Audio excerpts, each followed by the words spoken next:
History is filled with stories of great people, from kings to freedom fighters. But the records don't tell us much about the day-to-day lives of ordinary people. They don't tell us how they dealt with one of the greatest transformations in history, the rise of Christianity. But now, exciting new discoveries in DNA, science, and archaeology are filling in the gaps. They reveal that pagan practices continued for centuries after the coming of Christianity. Across Europe, many feared dark supernatural forces and the return of the dead.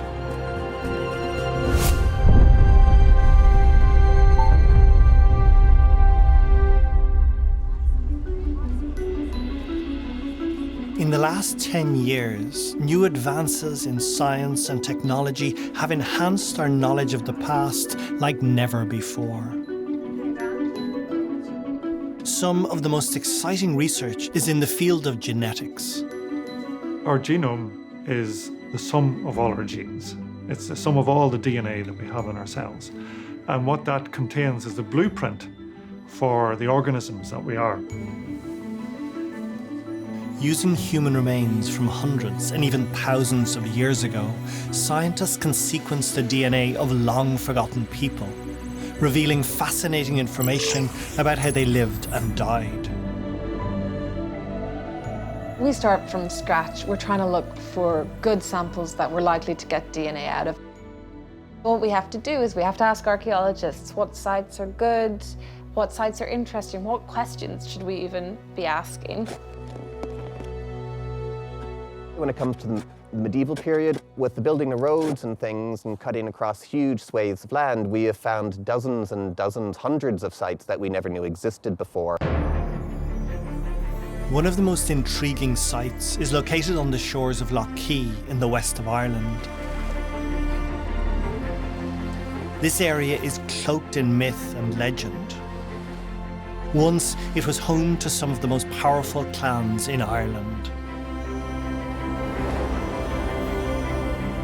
Recent archaeological finds here cast light on the early medieval period, a time of major change and transition. St. Patrick brought Christianity to Ireland in the 5th century, but people didn't become Christian overnight.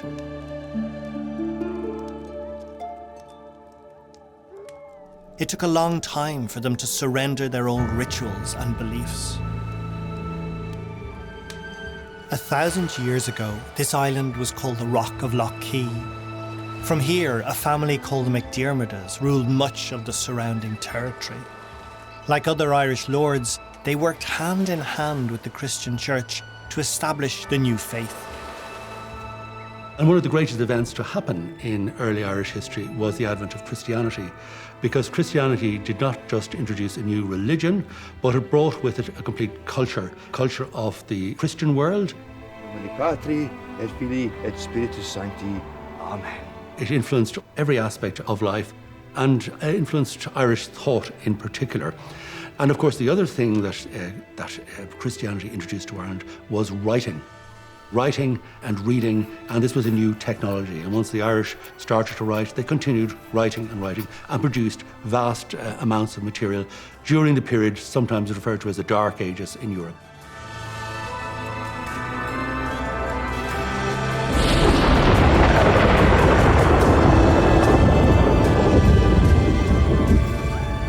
Fascinating evidence of this story was preserved here on Trinity Island on Lokey.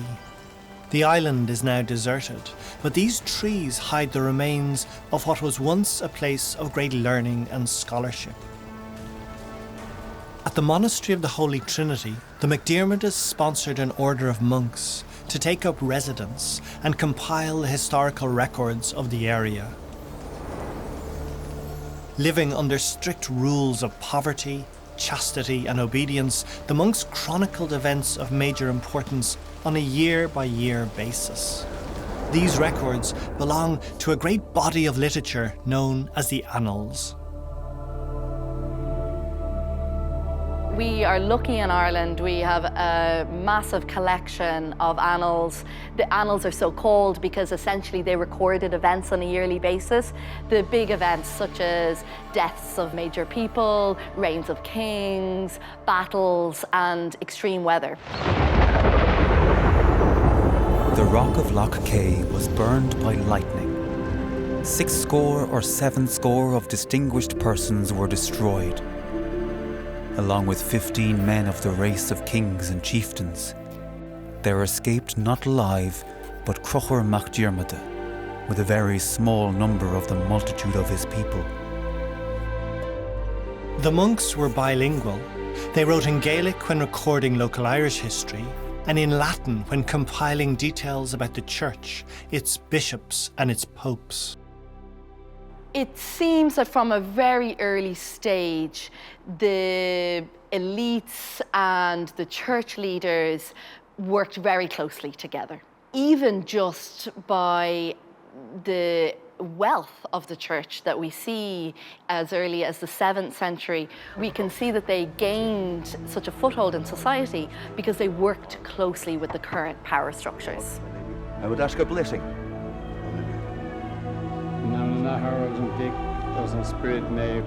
There is certainly evidence in terms of how Christianity was introduced and spread across Ireland, and it would be a tactic used by St. Patrick and others who were spreading the gospel to try to convert the leaders, the clan leaders, the kings, because if they could convert them, it would follow on fairly quickly that their subjects would take up the same religion as their leaders.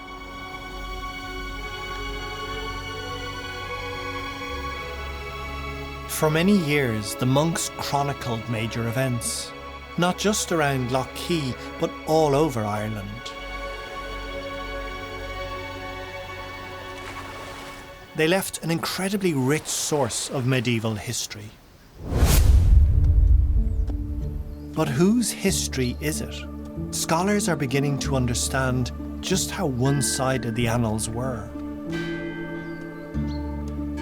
The affairs of the church and the powerful ruling classes make up most of the entries. Corpus Christi, nomine Patri et Filii et Spiritus Sancti. A strict class system shaped medieval society. There wasn't a lot of social mobility, but what was important was one's position within this hierarchy. For the elites, land, ownership, and territory defined one's status.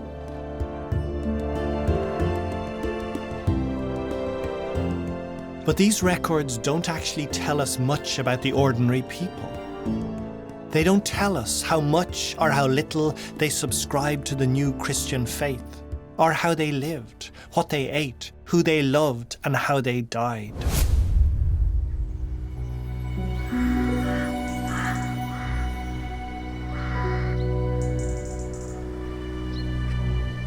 Canadian archaeologist Chris Reid is on a mission to uncover their story. I was always fascinated by certain elements of the past and I suppose about the human condition, particularly things like religion and ritual and the kinds of things that people believe, and wanting to, I guess, figure out where all that came from. And archaeology seemed to offer the best chances to answer some of those questions I had. The underclasses of the population, they're pretty invisible in the histories, and I guess that's where archaeology gets to lend, I suppose, most to the story of the past, is we get to flesh out the lives of regular people. So when we're actually excavating, say, an early medieval cemetery, we're actually looking at the bodies of the people who lived in this place during that time, and we can tell a lot about how they lived and what their health was like and what sort of, traumas and diseases they might have been having to deal with. Around 10 years ago, Chris Reid led a major archaeological dig on the shores of Lokey. It was a medieval excavation, I suppose, covering a time span from about 700 AD to 1400 AD. The site contained the remains of as many as 3,000 humans. From these, Chris and his team managed to recover a total of 137 skeletons. We are looking at a period here which is only a couple of hundred years after the establishment of Christianity in Ireland. Chris's discovery has given us a fascinating insight into life and death in medieval times. Although people were nominally Christian, they followed very ancient rituals when they buried their dead. The general rule is that when a Christian person is buried, that there's no putting in of grave goods or offerings, things for the afterlife. But one thing that we found throughout all of the burials across the period were quartz pebbles. They came in large and small format, and we literally collected all of them that we came across. They're prevalent everywhere in the soil, but we certainly found greater concentrations in the burials themselves. What the quartz stones signify has been a mystery to archaeologists for some time. But one thing is certain. This strange practice goes back thousands of years into prehistory. It evokes a forgotten religion that was cloaked in power and mystery. In Ireland, we have the Neolithic passage to Newgrange, which during the excavation, they found a huge amount of large quartz pebbles outside the entrance. This very, very, very special site, which is quite deliberately through its alignment with the rising sun at the winter solstice, associated with the light. And I think that's possibly the magical connection with quartz, is that it seems to be symbolic of light.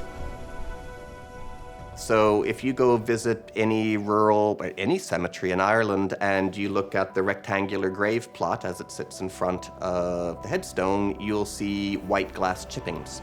Why are people covering the graves with these shiny white stones? We don't really know what the meaning of quartz pebbles are when they're interred with a body. It would have been quite a normal thing in pagan Ireland to put grey goods in with burials. But in the Christian tradition, that is kind of frowned upon. It's not really a done thing. So this to inter these small natural pebbles within a grave may have been a way of circumventing the laws of the time or the incoming burial rites of the time. Did the coming of Christianity sever the connection to these ancient beliefs? To answer this question, we must explore a decisive event in medieval history, the mission of St. Patrick.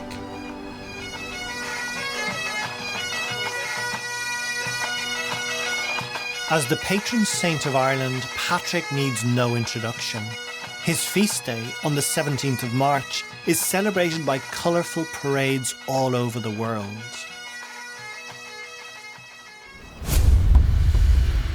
Patrick came to Ireland in the 5th century AD. According to the traditional version of events, he travelled around the island and eradicated the old pagan beliefs, replacing them with Christianity. Afterwards, Ireland became the land of saints and scholars. But as historians now understand, that's not exactly what happened. One of the main things that they probably objected to were the Druids and the teachings of the Druids, specifically about gods and things like that, and the rituals and sacrifices, ceremonies, those kinds of things that the Druids did. By the 7th century, we have the Druids losing their status and being very much peripheral figures, kind of like witch doctor kind of characters, whereas once they probably enjoyed a very central role in society. Here in Ireland, people worshipped lots of different deities. There were some larger national ones, and there was local deities. So when another god sort of got added to the pie, it wasn't that big a deal. But the thing about Christianity is that it's monotheistic. There's only one god, and that over time the other deities were reduced down to mythical characters from times gone by. This holy well in County Clare in Western Ireland is dedicated to the Christian saint Bridget.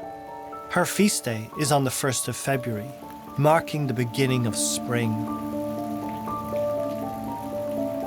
But originally, St. Bridget's Day was a pagan festival, dedicated to a pagan fertility goddess.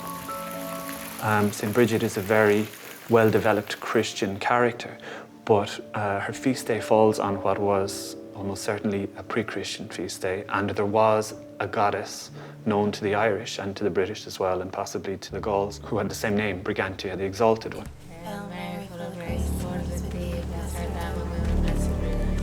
The early church took ownership of the goddess and Christianized her, calling her Saint Bridget. Throughout the Western world, the church allowed many old pagan practices to continue under a veneer of Christianity. There are some things that we know that have survived, at least thematically. There's the festivals of the pre-Christian period, things like Halloween, things like the 1st of May, Bealtaine.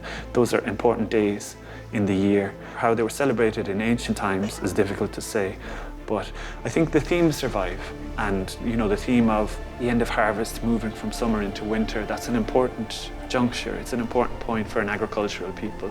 And the fact that they celebrate that through feasting, and also this belief that the other world and this world are quite close at that time, is probably something that relates to the old religion that survived in folk tradition and in literature.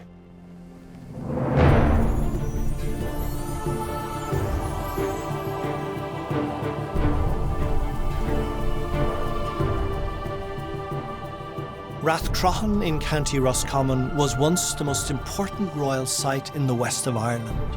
Kings and queens were crowned here, and it's a landscape rich in myth and mystery.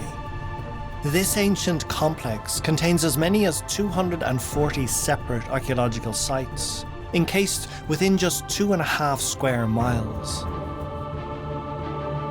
Traces of human settlement from as far back as 3200 BC are found here.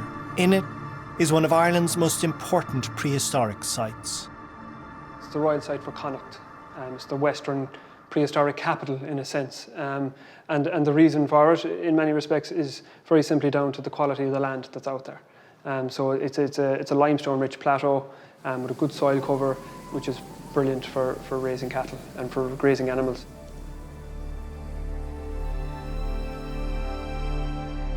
On the top of this mound, it seems there was a building there which was probably a temple or a ceremonial space. You could imagine the king being brought up in a procession to this space, druids or poets maybe reading out their genealogy, presenting them as being this new king. You know, probably events that took place over a number of days or maybe more. The thing to think of when you look at this landscape now, it's quite bare. If you see a few sheep and cows, but if you can imagine it with thousands of people thronging this place, and once you bring in people and these high concepts, the landscape comes alive.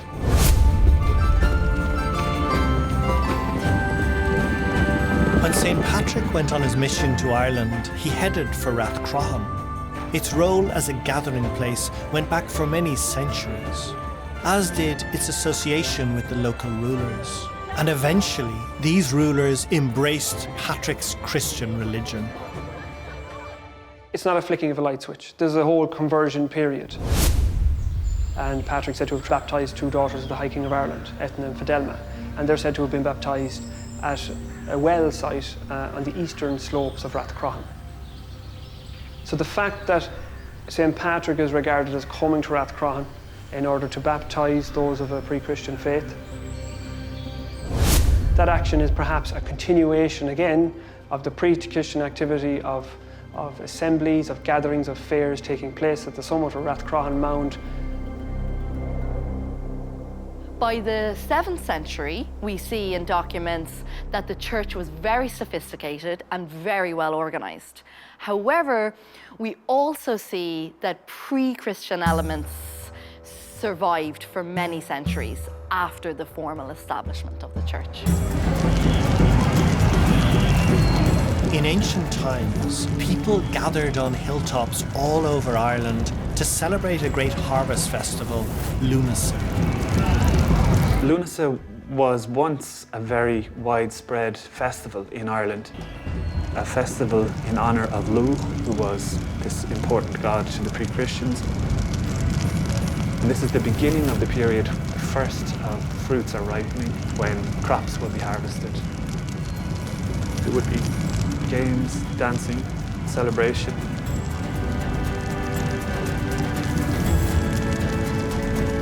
They may have drawn on ideas like fertility, images to do with fire, new life and growth. But when the Irish changed religion from paganism to Christianity, they had a lot of the same concerns. You know, whether you're praying to the pagan goddess or the Christian god, you would still be in spring concerned with food, you'd still be concerned with fertility, you'd still be concerned with making new beginnings and starting new life. This great wedge-shaped mountain on Ireland's west coast was one of the most sacred ancient festival sites. With the coming of Christianity, the mountain became Croagh Patrick, a Christian pilgrim site. And St. Patrick took on the role previously held by the pagan god Lugh. There are stories to do with Lugh about him defeating an older god and saving information to do with the harvest and how to have a proper harvest. And it seems that that idea probably got recast in a Christian sense for a Christian people who were celebrating this feast day. And perhaps it's their attempts to try and change and try and bring the likes of these pre-Christian centres under the authority of the Christian religion. It wasn't just in Ireland that pagan sites were converted to Christianity. The cult of the god Lugh is found all over Western Europe. The whole of life was infused with spirituality, with gods and goddesses, with demons and all sorts of other agents of the supernatural. That's how they lived their lives. Deep in the French Pyrenees stands the great medieval church of Saint-Bertrand de Comminges. Around 2,000 years ago, an invading Roman army occupied this region. They built a town here as a base from which to pacify the local Celtic tribes. The name of the city is Lugdunum, which is a Romanization, a Latinization of Celtic words. Dunum means a fortification, a fort, and Lugh is the great Celtic god, the god of light. Lugh was worshipped here in the Pyrenees, just as he was in Ireland. We do think that there was a temple up on the top of the hill under where the cathedral is now, a major cult centre to Lugh in this part of the Pyrenees. But he clearly was an important Gaulish god, as well as in Spain. After all, the capital of Gaul, Lugdunum, the modern city of Lyon, was called after Lugh. So you find dedications to him all over the place. Almost 1,000 years ago, the Christian bishop Saint Bertrand came here. Just like St. Patrick, he carried out a mission to Christianize the locals. We're told that when Saint Bertrand was building the church, the people up in the Pyrenees, their religion was pretty dubious, and that he mounted a campaign of evangelization. In a way, that cathedral is that campaign of evangelization materialized in stone. People would have come from all over the diocese for the great festivals of the church. There's some evidence that people came from Spain. It's saying that Christianity, the true faith, is making its mark on everything. It has triumphed over the demons of paganism. The gods and goddesses are dead and gone, and that all spiritual power now rests with the church and with its representative, the bishop.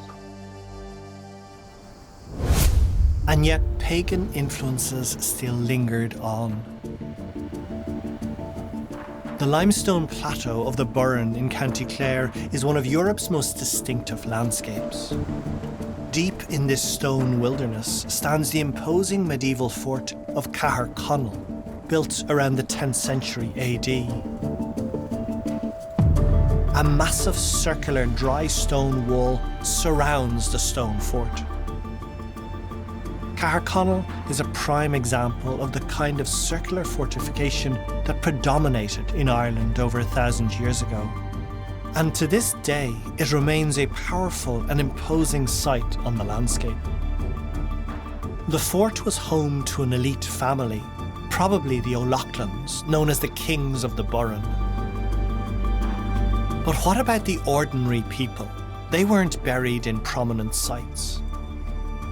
Recently, archaeologists undertook a full-scale excavation of another circular fort, the newly discovered settlement of Ranelagh, some 100 kilometres northeast of Caherconnell. Their work gives us striking new insight into the lives of the ordinary folk. So when a road is planned, when a route is selected on a map, we have a variety of techniques available to us that let us locate the archaeology and identify archaeology along the route. The archaeologists use drone photography to obtain a comprehensive aerial picture of the site and how the dig is progressing on a day-to-day basis. But what we're doing now is we're using much more up-to-date techniques, much more scientific techniques to find out about the people who lived on these sites.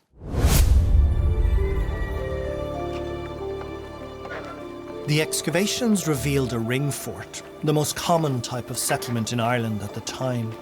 Ring forts were generally the homes of elite families, but the ordinary folk worked and lived alongside them. With the rise of Christianity, they found that the church played an increasingly large role in their lives. And yet, they had an entire culture of their own that had nothing to do with the Church of Rome. The archaeologists uncovered evidence of not one, but 3 ring forts, each one encircling the other. They were built at different stages, showing that the site expanded over time. It was in use from the 6th to the 11th century, and it would have been a hive of activity. This was the home of an extended community who engaged in a range of activities. The people used the ring fort as a hub for food production, as well as light industry, like leatherwork and metalwork. We found lots of metalworking evidence here, some metal artifacts like ring pins, rings, bracelet fragments, shears, knives, a full spectrum of metal artifacts that indicate that there was substantial activity and metalworking going on here. This was the closest thing these people had to a business park or industrial estate. But they also used it for something else, a practice we don't normally associate with industry and manufacture. When the archaeologists excavated to the southeast, they discovered something unexpected. Hidden beneath the soil were bones, human bones. Ranelagh turned out to be a very significant graveyard. Initially, we indicated about 12 skeletons were there, but as we excavated and as the excavations went on, we found over 1,000 skeletons. The main enclosure was used as a graveyard for the ordinary people of this area. From this place of death, the team salvaged extraordinary information about life in Ireland some 1,000 years ago. The bones were sent to Queen's University Belfast for analysis. I specialise in osteoarchaeology, so that's the study of human skeletal remains. So I've been fortunate to be involved in a number of projects looking at medieval burial grounds in Ireland over the years. One of the most recent of these was the Ranelagh burial ground in County Roscommon. The site at Ranelagh seems to be a settlement cemetery, so you've got secular activities going on as well as the burials. And I think it probably was what we call a ferta, so that would have been, like an ancestral sort of maybe a burial ground in a particular region. So a community would have used it over and over again, across the generations. We archaeologists for decades and decades were basing all of our interpretations on the little bits and pieces, the traces that we find. The amount every year that breakthroughs in DNA research are contributing to the story and changing the story is unbelievable. You can tell so much more about who they were and where they came from, what kinds of diets they ate. We are in the constant process of rewriting the past, and DNA is playing a massive role in that. Bone samples were sent to Trinity College Dublin for the DNA to be extracted and analysed. But getting DNA from bones that have lain in the earth for centuries is not a straightforward process. There are special challenges in working with archaeological DNA because DNA with time breaks up and gets diluted by bacterial DNA and soil DNA and all sorts of different organisms. But it's still possible. If there's DNA left in a bone, which there isn't always, if there's DNA left from the original person, then it's possible to sequence it. In a modern human, your genome is stored up quite neatly in 23 pairs of chromosomes. But when we try to get DNA from a bone sample, these chromosomes have been broken into millions and millions of really, really small pieces. So what we do is we have to extract all these tiny fragments and isolate them, and then we have to sequence them all of these tiny, tiny little pieces. What we basically do is try to piece them all back together to recreate the genome of this ancient person, like a very big jigsaw puzzle.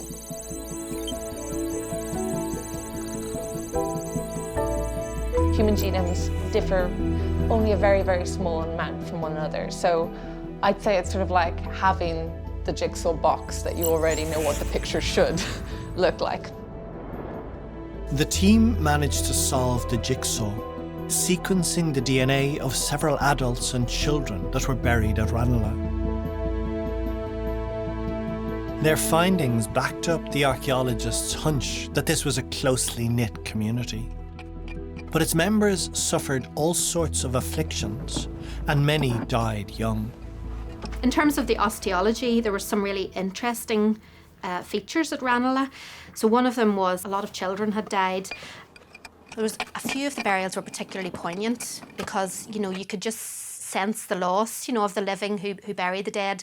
So there was a little girl of about 7 and a half, 9 and a half, and she was buried with a younger boy. And we know the sex of these children through the DNA analysis, because osteologically we would just say children. So that immediately sort of enriches our knowledge of these people.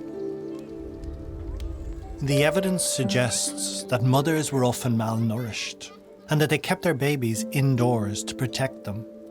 But lack of sunlight damaged their health. The people of Ranelagh had to contend with worse things than simple malnutrition. Lethal diseases also ravaged members of the community. This is the skeleton of a young woman, so she would have been an adolescent when she died. Now, she had an atypical burial, and she was sort of crouched. She was lying on her back. Her legs were pulled up towards her chest, and whenever we looked more closely at her skeleton, we could see she was absolutely ravaged with disease. This is her tibia, so her shin bone, and you can see, that surface should be very smooth and straight, just like here. But you can see there's this massive big cavity in it, and you can see it's all surrounded by kind of pitting and irregular bone. So that's a sign of massive infection. So her leg probably was very swollen, probably had, suppurating abscesses. So it would have been painful, smelly, and just very unpleasant for her. So she probably had a very poor quality of life before she died. Of the hundreds of bodies uncovered at Ranelagh, most belonged to children and young people. Babies were particularly vulnerable. To die young was not uncommon at this time.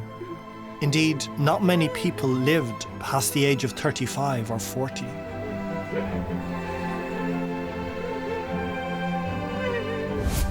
More than 1,000 years later, we can see the marks that hardship and affliction left on these people. And yet, they are not the most intriguing thing about this medieval ring fort. Although the remains found here date from early Christian times, they regularly show evidence of pagan practices. In traditional Christian burial, the deceased are placed on their backs, facing east towards the rising sun, to symbolize resurrection. But at Ranelagh, not all of the dead received this treatment. For the most part, people who have been buried in ring forts in the supine position, so lying on their backs with their heads to the west, looking at the rising sun.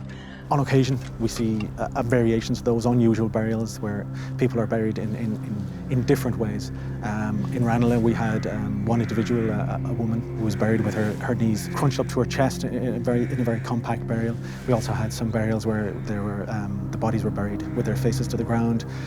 We're not quite sure what those were about. The kind of common thinking is that this was some sort of a slight on the body, where they were being disrespected in some way. Maybe they weren't part of the community, or maybe they were outsiders who had died during battle.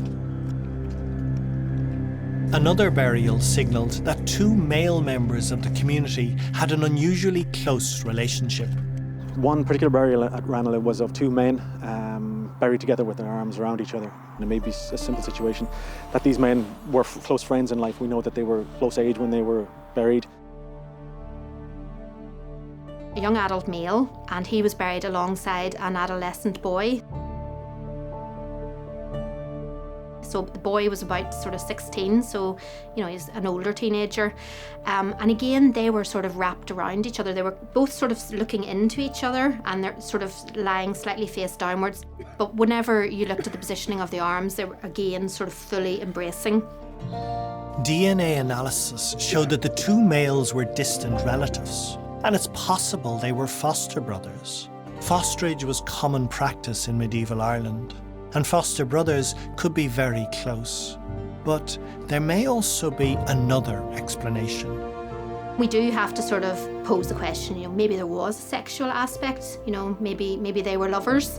And we get accounts again that sort of suggest, you know, there was homosexuality in early medieval Ireland. Now, a lot of the information comes in church records, so like the penitentials, and it's usually, you know, dealing out punishments. But the punishments seem to be quite minor, so I think society probably was reasonably relaxed about homosexuality, and that the church was just trying to sort of impose some sort of control. The discoveries suggest this society was only loosely controlled by the church. The people who lived and died here had their own traditions and practices. But even still, the archaeologists were shocked by the next grave they excavated. There was one child, one young boy between 7.5 and 9.5 years old. He was decapitated in what is, you know, quite a violent fashion. As far as we've been able to ascertain, the youngest in Ireland at the time who had been decapitated in this way.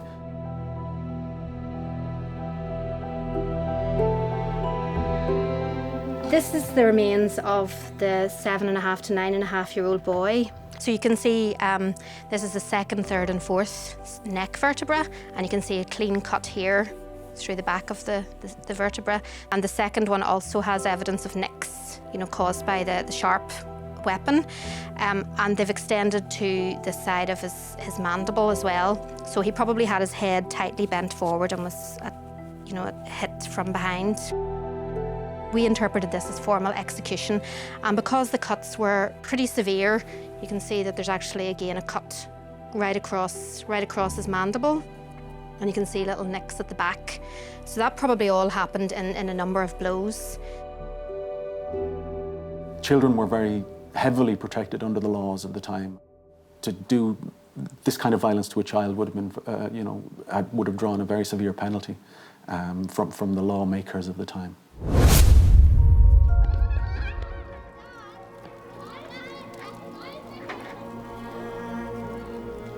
This is a very extreme act. What would have caused a young boy to be executed?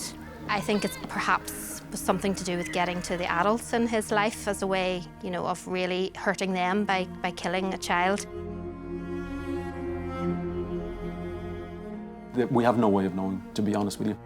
But the burial right he was afforded was, you know, in the normal tradition, obviously with a lot of love by his family, or put a greater quantity of grave goods in with him than it would have been normally. A decapitated child. People buried face down. Two men lying in a close embrace. These burial practices suggest a culture that can only be guessed at.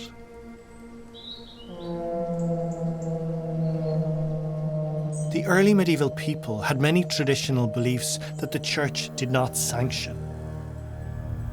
And supernatural places and creatures haunted their dreams. A short distance north of Ranelagh lies an ancient site that is one of the strangest in Ireland. Some believe it to be an entrance to the other world. And it's known as Oinagat, or the Cave of Cats. It was described as, from a Christian perspective, it was described as a mouth to hell.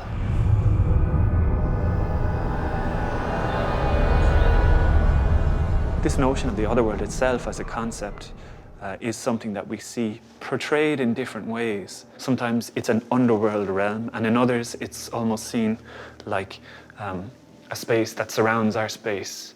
It's sort of in parallel to it, and you can only sort of tap into it in certain places in certain times. It's regarded as being an entrance place, not as a Doras Hiffer and a Heron or a gate to hell, but actually as an entrance place to the other world. Some of those who enter the cave feel they are on not only a physical threshold, but a threshold between two worlds.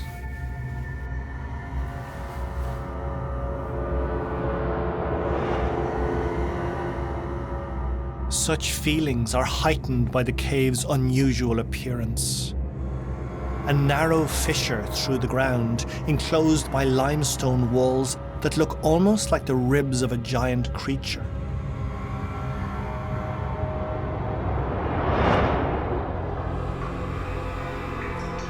Ancient tales say that during Samhain, the great festival of the dead, the gate to the other world opens.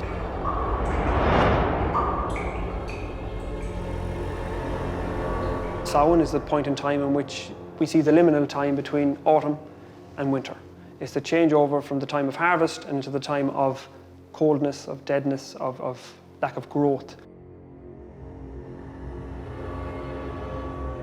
The old tales say that during the days between autumn and winter, a set of supernatural monsters, beasts and demons emerged from the cave.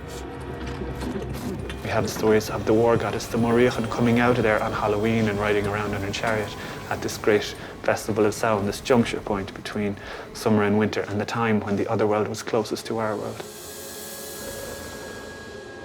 There are stories of giant cats, werewolves, three-headed monsters, and huge wild boars that cause chaos on the landscape.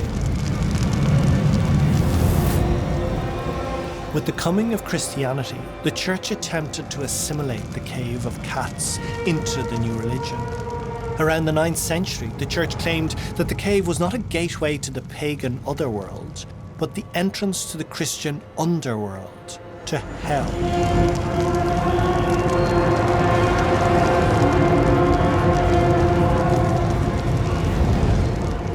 Another story from medieval literature talks about Nera, who is a warrior who goes into the underworld, to this place, and he finds himself not in a dark cave under the ground in Rathcruan, but instead finds himself in a beautiful sunny environment, and there's flowers growing there that only grow in spring and in summer. And when he eventually comes out of there, he brings these spring flowers and summer flowers out and presents them to the king and queen as proof that he had been in the other world. Time moves differently there as well. He spends what seems like a year there, and only a couple of hours have passed in the real world. Irish folklore contains many stories of people who die and then come back. For whatever reason, they are not content to go across to the next life. Perhaps because they still have business in this one. Archaeology shows how this belief influenced burial practices during the Iron Age, long before the coming of Christianity. There are a couple of examples of bog bodies.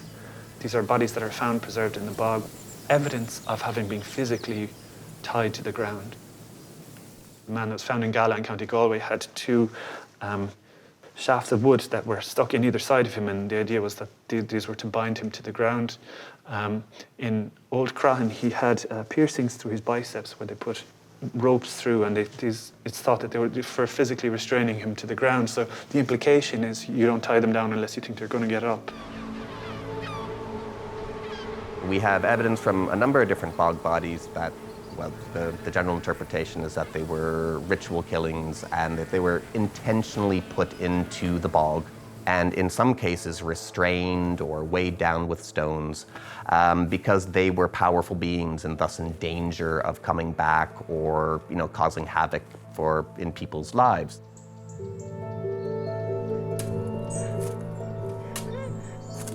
I imagine that as Christianity took hold in Ireland, that the occasional not quite dead yet person climbing out of a grave and terrorizing people would have kept the belief alive that some people were susceptible to coming back from the dead.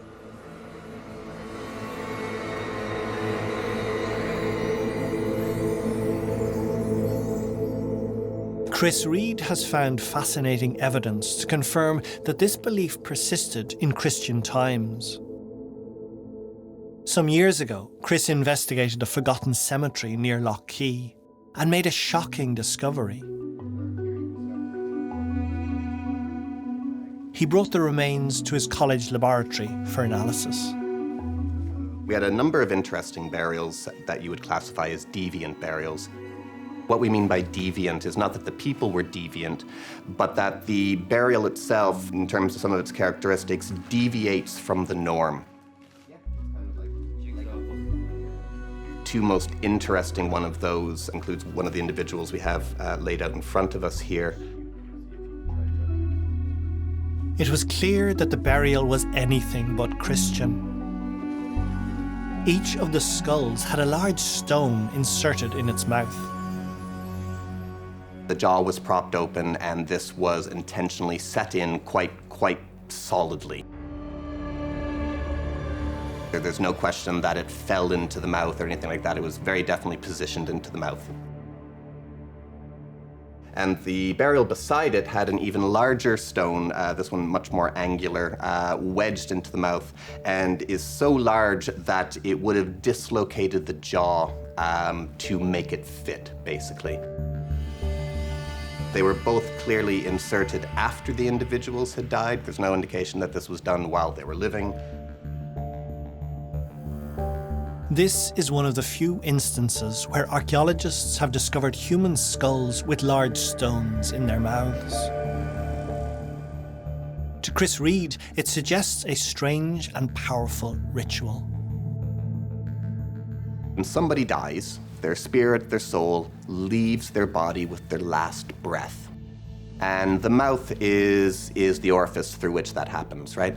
That is where your soul escapes and will then rise up to heaven. So this mouth is sort of a dangerous kind of liminal part of the body in that it's a portal. And the fear was that if somebody wasn't ready to be dead yet, that their soul would be restless and could try to get back inside the body. And thus blocking the mouth would have been a way to keep that from happening. The other thing would be that somebody could be considered susceptible to possession by an evil spirit or something like that, and thus the mouth would be blocked.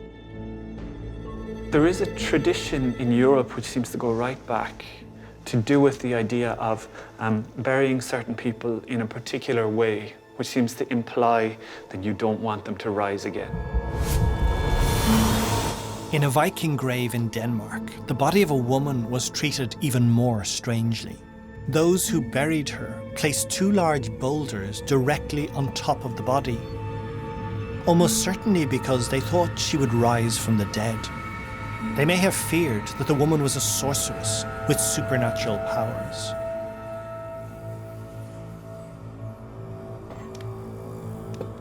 Were the Lokey men also feared as supernatural beings? Or is there another explanation?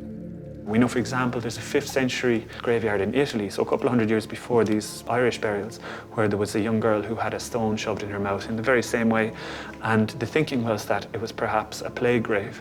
Perhaps they believed that the dead would rise either physically or sort of in spiritual form, and that they would spread disease in this way. Perhaps it is the case that these Irish guys, they had disease, or perhaps for whatever reason, maybe they were murder victims or suicides, that they needed to be treated in this different way. These bizarre discoveries bring home how little we know about what people believed 1,000 years ago. In medieval Ireland, Denmark and Italy, and across Europe, people had their own ways of interpreting and rationalizing the world. Practices that seem strange to us today may have been perfectly logical to them. One thing is certain. Medieval culture was rich and complex, and we have only just scratched its surface. But new techniques and technologies have already given archaeologists and scientists more knowledge than they can have hoped for even a decade ago. Without doubt, in the future, further fascinating discoveries will be made.